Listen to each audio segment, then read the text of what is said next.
Good morning all of you. आपके अपने YouTube channel geography junction पे मैं श्याम देवड़ा आपका स्वागत करता हूँ। आज अपन पढ़ेंगे भूगोल में एक महत्वपूर्ण विषय यानी ढाल के रूप में वाक, यानी ढाल के क्या रूप होते हैं या ढाल के क्या प्रकार होता है, या अपन कह सकते हैं अलग अलग भूगोलवेताओं ने ढाल के रूपों को किस प्रकार से वर्गीकृत किया है। किसी ने कहा भाई 4 प्रकार के होते हैं ढाल, किसी ने कहा 2 प्रकार के होते हैं। तो उन ढालों के क्या नाम है या उन ढाल को अपन किस प्रकार से परिभाषित करते हैं, उनके बारे में अपन अध्ययन करेंगे। तो सबसे पहले अपन ढाल के रूप के बारे में बात करते हैं, या इसको अपन क्या कहते हैं, ढाल विश्लेषण भी कहते हैं। यानी पृथ्वी का कोई भूभाग है, उस भूभाग से क्षैतिज रूप से अगर कोई भी प्रकार का मुड़ाव हो उसे ही अपन क्या कहते हैं, ढाल कहते हैं। यानी भूभाग का वो क्षेत्र जो क्षैतिज रूप से झुका हो, क्षैतिज रूप से यानी इस प्रकार से पृथ्वी के सामने या पृथ्वी के समांतर। क्षैतिज रूप होता है समानांतर, और जबकि ऊर्ध्वाधर रूप कौन सा होता है, लंबवत 90 डिग्री वाला। ऊर्ध्वाधर कौन सा होता है, लंबवत, और क्षैतिज होता है आपके पृथ्वी के समांतर, पृथ्वी तल के समानांतर। फिर अपन बात करते हैं सामान्य रूप से ढाल को 2 प्रकार होते हैं। सामान्य रूप से अपन ढाल को कितने प्रकार, 2 रूपों में पढ़ते हैं। एक तो होता है प्राथमिक ढाल। प्राथमिक ढाल का मतलब होता है मुख्य ढाल, प्रधान ढाल। यानी जो पृथ्वी के जो अंतर्जात बल है, जैसे पृथ्वी के अंदर से जो अपन कह सकते हैं इंडोजेनेटिक फोर्स, यानी अंतर्जात बलों के कारण जिस प्रकार के ढाल, यानी जैसे कोई पृथ्वी का भाग है और मान लो पृथ्वी के अंदर से किसी भी प्रकार की क्रिया हुई, कोई बल लगा और पृथ्वी का कोई भाग उभर गया हो, यानी गुम्बद नुमा बन गया हो, तो उस प्रकार वहां पे उस उभरे हुए भाग में उत्तल ढाल भी हो सकता है या अवतल ढाल भी हो सकता है। उस उभरे हुए भाग को अपन क्या कहते हैं, प्राथमिक ढाल कहते हैं, जो किसके कारण होता है, पृथ्वी के अंतर्जात बलों के कारण होता है। यानी पृथ्वी की सतह में किसी भी प्रकार का मान लो कोई मुड़ाव हो गया हो, यानी गुबार ऊपर उबस गई हो पृथ्वी, तो वो होता है आपका प्राथमिक ढाल, यानी अंतर्जात बलों के द्वारा निर्मित। फिर अपन बात करते हैं द्वितीयक ढाल, या जिसे अपन क्या कहते हैं, गौण ढाल कहते हैं। जैसे देखो पृथ्वी के बहिर्जात बलों के कारण, जैसे कोई पहाड़ी है, अब पहाड़ी के ऊपर मान लो ये कोई पहाड़ी है, अब इसके ऊपर मान लो पवन द्वारा, हिमानी द्वारा, या अपन कह सकते हैं जल द्वारा, नदी द्वारा अगर किसी भी प्रकार का अपरदन हो गया हो, और उस प्रकार से बहिर्जात बलों के द्वारा अगर किसी भी प्रकार का कोई ढाल बन गया हो, चाहे उत्तल बनो चाहे अवतल बनो, तो वो ढाल क्या कहलाता है, द्वितीयक ढाल कहता है। द्वितीयक ढाल यानी बहिर्जात बलों द्वारा। तो ढाल को अपन ने सामान्य रूप से 2 प्रकार पढ़ा, प्राथमिक और द्वितीयक। प्राथमिक तो पृथ्वी के अंतर्जात बलों से निर्मित होते हैं, और द्वितीयक ढाल जो पृथ्वी के बाह्य कारक होते हैं उनसे निर्मित होते हैं। फिर अपन बात करते हैं उत्पत्ति के आधार पर ढाल। अब जो उत्पत्ति के आधार पर ढाल मुख्य रूप से 3 प्रकार के होते हैं। कितने प्रकार के होते हैं, मुख्य रूप से 3 प्रकार। तो आपको सीधा पहला प्रश्न पूछ सकते हैं, उत्पत्ति के आधार पर ढाल कितने प्रकार के, 3 प्रकार के ढाल। या ऐसे पूछ सके, ये 3 नाम दे देंगे और बाद में पूछेंगे इनमें से कौन सा उत्पत्ति के आधार पर ढाल नहीं है, तो इन तीनों के नाम आपको ध्यान रखना। चलो देखो, एक ढाल होता है उत्पत्ति के आधार पर विवर्तनी की ढाल, यानी प्लेट टेक्टोनिक, यानी जो प्लेटों के अभिसरण या अपसरण के द्वारा किसी भी प्रकार का पृथ्वी में अगर कोई मोड़ पड़ जाए तो वहां पे जो ढाल का निर्माण होता है वो ढाल कहता है विवर्तनिक ढाल, प्लेटों के कारण। दूसरा होता है अपर्दनात्मक ढाल। किसी भी क्षेत्र में अगर अपर्दन हो गए हो, पहाड़ी भाग हो या मैदानी भाग हो या अपन कह सकते हैं पठारी भाग हो, वहां पर अपर्दन क्रिया द्वारा जो ढाल निर्मित होता है उसे अपर्दनात्मक ढाल कहते हैं। एक होता है संचयात्मक ढाल। संचय का मतलब होता है निक्षेपण, यानी मान लो नदियों द्वारा बार बार नदी जहां से चल रही है वहां पर छोटे छोटे बड़े बड़े कंकड़ पत्थरों से जमाव हो गया, और वहां पे जो ढाल बनता है निक्षेपण प्रक्रिया द्वारा, उसे अपन क्या कहते हैं, संचयात्मक ढाल कहते हैं, संचयात्मक। फिर अपन पढ़ेंगे ढाल के सिद्धांत। अब ढाल के 2-3 सिद्धांत है। एक तो है ढाल पतन का सिद्धांत। ढाल पतन का सिद्धांत दिया था आपने डब्ल्यू एम डेविस ने, विलियम मॉरिस डेविस ने दिया था। तो ढाल पतन सिद्धांत 1892 में डेविस ने दिया था, ये आपको याद रखना। ढाल प्रतिस्थापन सिद्धांत है। ढाल प्रतिस्थापन सिद्धांत दिया था आपके 1953 में डब्ल्यू पेंक ने। किसने दिया था, ढाल प्रतिस्थापन सिद्धांत 1953 में पेंक ने, वाल्टर पेंक ने। और एक है ढाल मूल्यांकन सिद्धांत या ढाल मूल्यांकन मॉडल, ये दिया आपके वुड ने दिया था। ढाल मूल्यांकन मॉडल वुड ने दिया था। अब देखो जो ढाल पतन सिद्धांत दिया, इसमें इन्होंने ढाल की मुख्य रूप से 3 अवस्थाएं बताई। 3 अवस्था, युवा अवस्था, प्रौढ़ावस्था और आपकी वृद्धावस्था। किन्होंने बताई, डेविस ने। ढाल पतन सिद्धांत में डेविस ने 3 अवस्थाएं बताई, युवा अवस्था, प्रौढ़ावस्था और वृद्धावस्था। युवा अवस्था में तो क्या होगा, लंबवत होगा। युवा अवस्था में जो कहीं पर भी पहाड़ी का जो अपर्दन है किसी भी भाग का, वो लंबूत अपर्दन ज़्यादा होगा, जहाँ से धीरे धीरे घाटियाँ गहरी होती जाएगी। और प्रौढ़ावस्था में क्षैतिज अपर्दन होगा, धीरे धीरे पठार है मैदान बनना शुरू हो जाएंगे। और तीसरा होता है वृद्धावस्था में निक्षेपण, तो ढाल का जहाँ पे डेल्टा वगैरह बनते हैं। एक सिद्धांत और दिया गया है पहाड़ी ढाल चक्र सिद्धांत, या जिसे अपन समानांतर निवर्तन ढाल भी कहते हैं, यह सिद्धांत कहते हैं। यह सिद्धांत दिया था एल.सी. किंग ने, यानी पहाड़ी ढाल चक्र जो सिद्धांत है यह दिया था आपका एल.सी. किंग ने। और एल.सी. किंग ने ढाल के 4 प्रकार बताए थे। एल.सी. किंग ने ढाल के मुख्य रूप से कितने प्रकार बताए थे? 4। अभी मैं चारों का एक चित्र के माध्यम से आपको पूरा बताऊंगा कि इस ढाल को क्या कहा था, इस ढाल को क्या कहा था। तो याद क्या रखना है कि एल.सी. किंग ने ढाल के कितने प्रकार बताए थे? 4 प्रकार बताए थे, ये ध्यान रखना है। और ये जो पेंक महोदय है ना, इन्होंने ढाल के 3 प्रकार बताए थे, ढाल के 3 प्रकार बताए थे, ये ध्यान रखना। पेंक ने ढाल के 3 प्रकार बताए थे और आपके एल.सी. किंग ने 4 प्रकार बताए। अब एक होता है ढाल का और विभाजन करें तो कोण के आधार पर, मान लो कहीं ज्यादा कहीं कम कोण हो तो उसे ढाल को अपन मुख्य रूप से 6 भागों में बांटते हैं। जैसे देखो, एक होता है चौरस ढाल, बिल्कुल समतल, लगभग 0 से 1 डिग्री का ढाल हो, थोड़ा सा ढाल 1 डिग्री का ढाल हो, उस ढाल को अपन क्या कहते हैं? चौरस ढाल कहते हैं। एक होता है मंद ढाल, मंद ढाल मुख्य रूप से 1 से 3 डिग्री के कोण का, जहां पर 1 degree, 1.5 degree, 2 degree, 2.5 degree, 3 degree तक जहां पर ढाल हो उसे अपन क्या कहते हैं? मंद ढाल कहते हैं। एक होता है सामान्य मंद ढाल, यानी 3 से 8 डिग्री का जो ढाल होता है उसे अपन सामान्य मंद ढाल कहते हैं। एक होता है तीव्र ढलुआ ढाल, तीव्र ढलुआ ढाल जहां पर 8 से 15 डिग्री तक आपका क्या होता है? कोण बनता है ढाल का, तो उसे अपन क्या कहते हैं? तीव्र ढाल कहते हैं।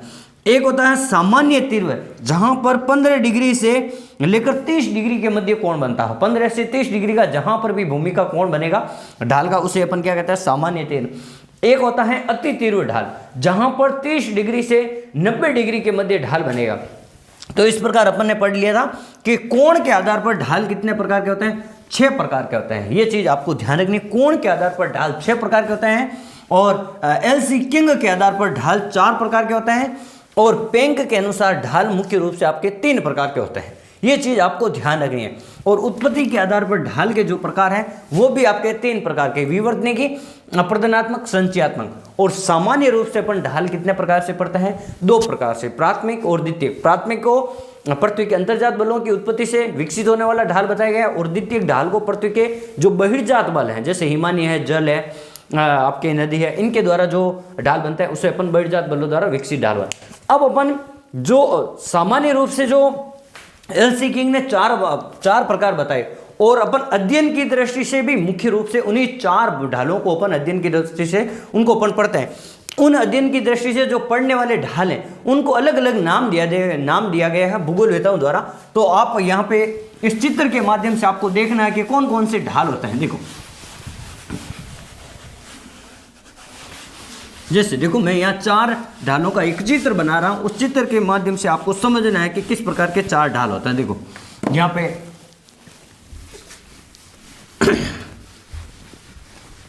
और उन ढालों को मुख्य रूप से अलग अलग भूगोलवेताओं ने क्या नाम दिया। तो देखो, ये मान लो कोई भी एक आपका चित्र मैं बना रहा हूँ, उसके माध्यम से आपको समझना है।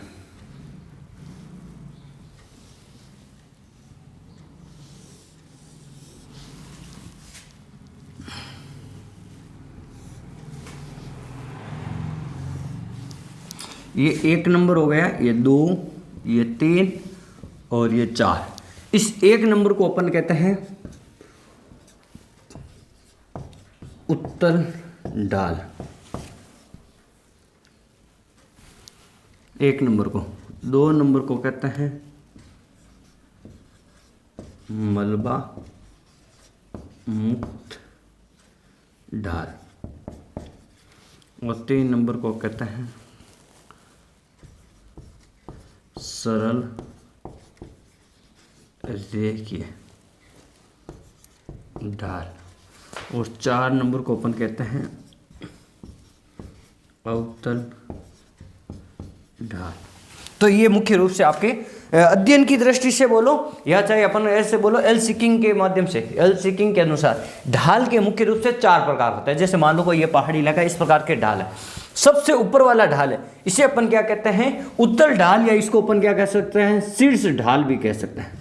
उत्तल ढाल या शीर्ष ढाल होता है। ये सबसे देखो यहाँ पे ये उभरा हुआ उत्तल जैसा लग रहा है, तो ये उभरा हुआ जो भाग है उत्तल ढाल, इसको अपन क्या कह सकते हैं, शीर्ष ढाल भी कह सकते हैं।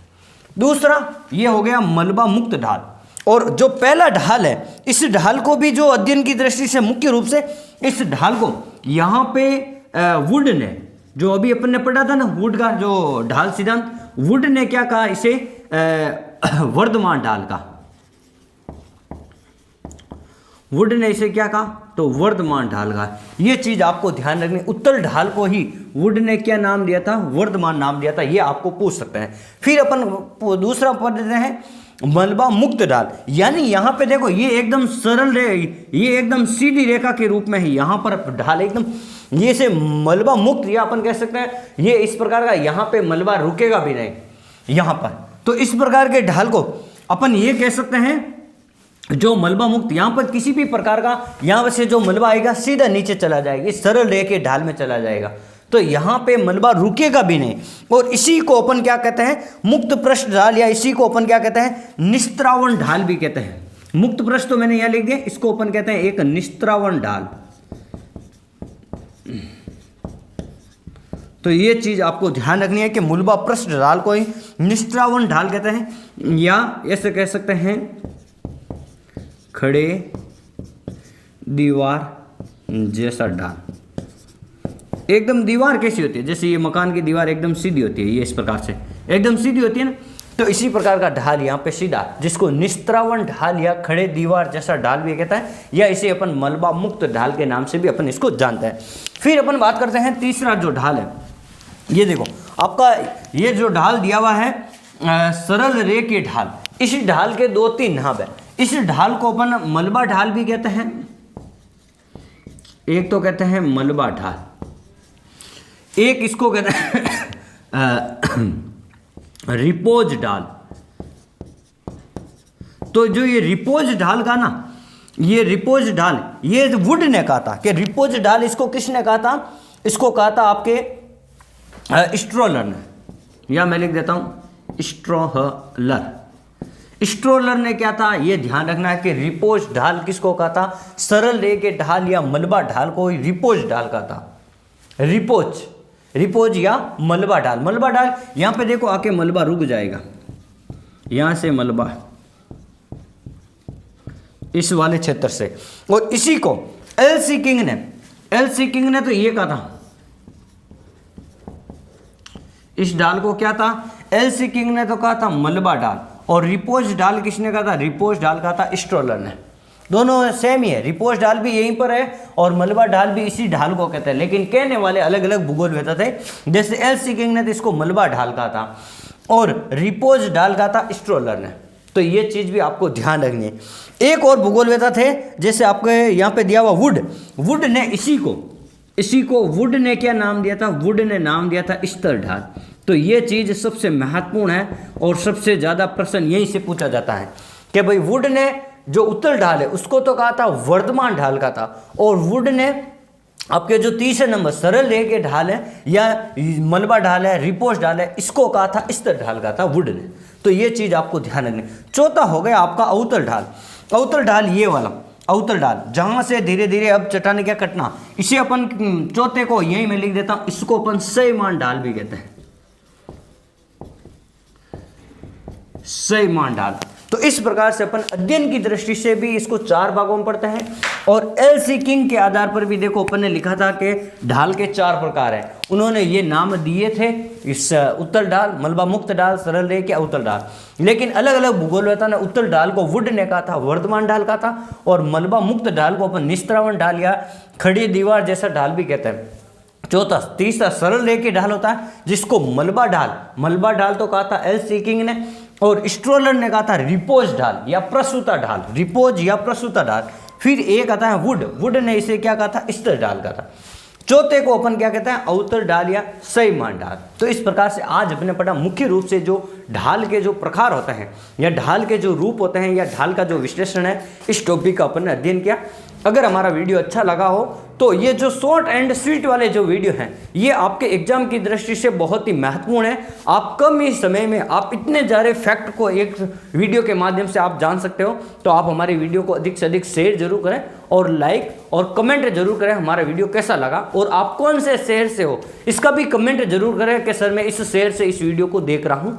तो आप अपनी पढ़ाई को निरंतर जारी रखें और हमेशा आप हंसते रहें, मुस्कुराते रहें। धन्यवाद।